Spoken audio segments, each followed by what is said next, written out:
dinner tonight, we're making pizza and a really nice tossed salad.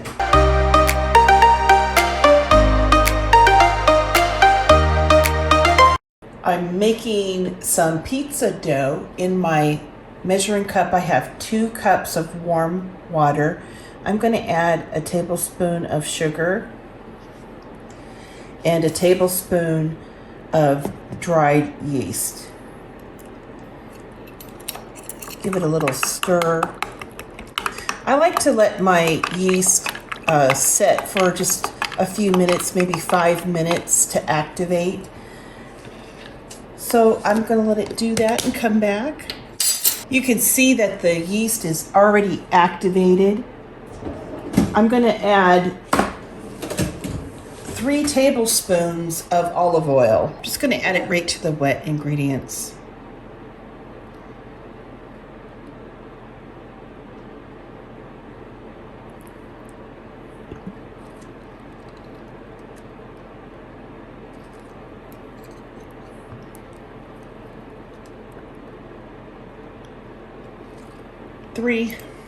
In my mixer, I have the dough attachment.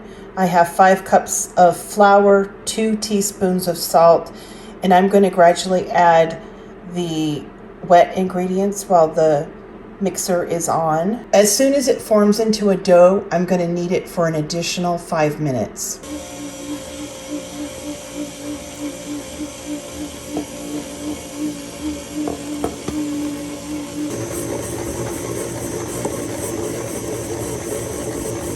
We kneaded the dough for 5 minutes. I have it in a greased bowl, and I'm just going to cover it with some plastic wrap and then set it in a warm part of the kitchen. Let it rise until double in size. And this will be enough pizza dough to make 3 large family style pizzas or 6 individual pizzas.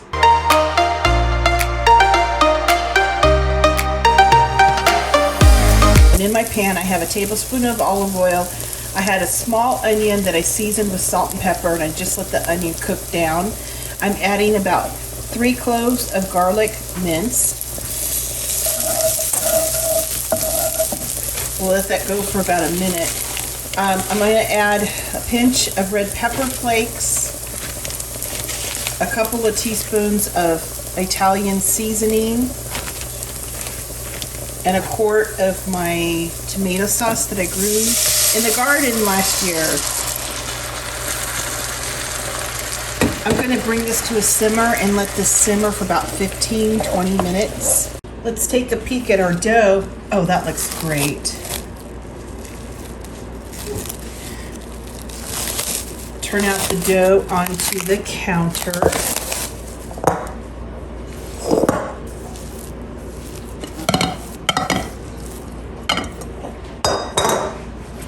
Like I said, this makes 3 large pizzas, so I'm just going to divide the dough into 3 dough balls. I'm just going to take a little bit of olive oil, place it on my counter, and then I'm just going to get this rolled out.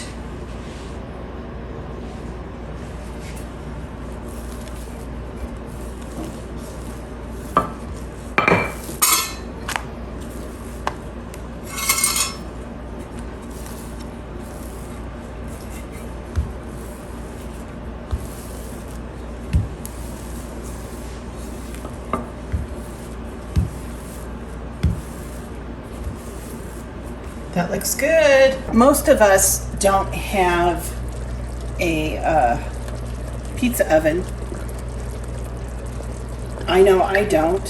So what I like to do is heat up my largest iron skillet, put some olive oil in the pan, and then just take a paper towel and kind of evenly distribute this.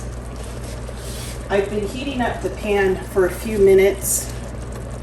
Now I'm just going to get my pizza crust in there and kind of form it to the pan.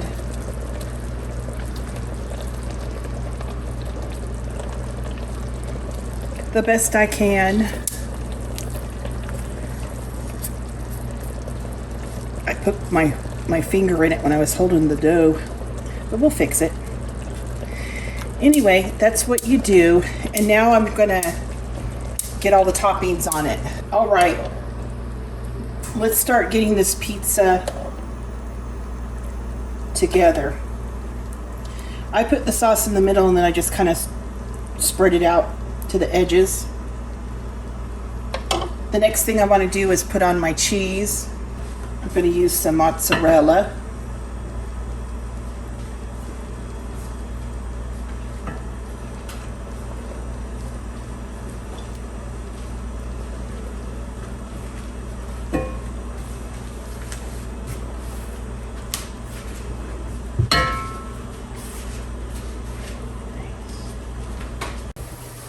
All right, we're going to get some Canadian bacon on the pizza. I have some cooked and crumbled spicy Italian sausage. We're going to put that on.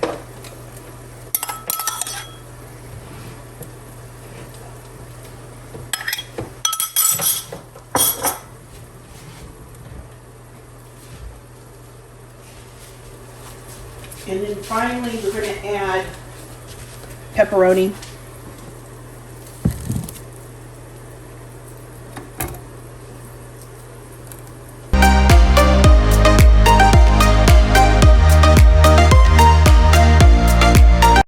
We're going to take the pizza right into a preheated 550 degree oven, as hot as your oven will go.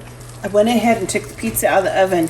Now, the crust is not crisp enough for my liking, so I have this on top of the stove on the burner, and I'm going to put the burner on medium and cook it for a few more minutes. You really have to watch it so you don't burn it, but this is the technique that I use to get it really crisp. I just cook it long enough to crisp up the bottom.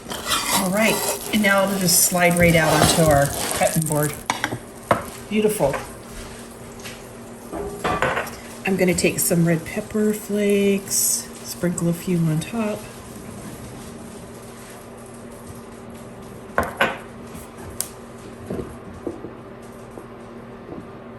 Take some Parmesan cheese.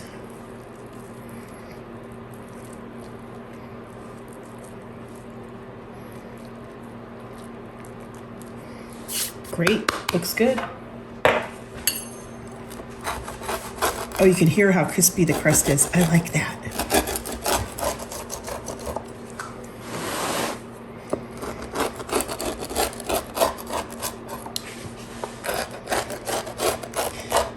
All right.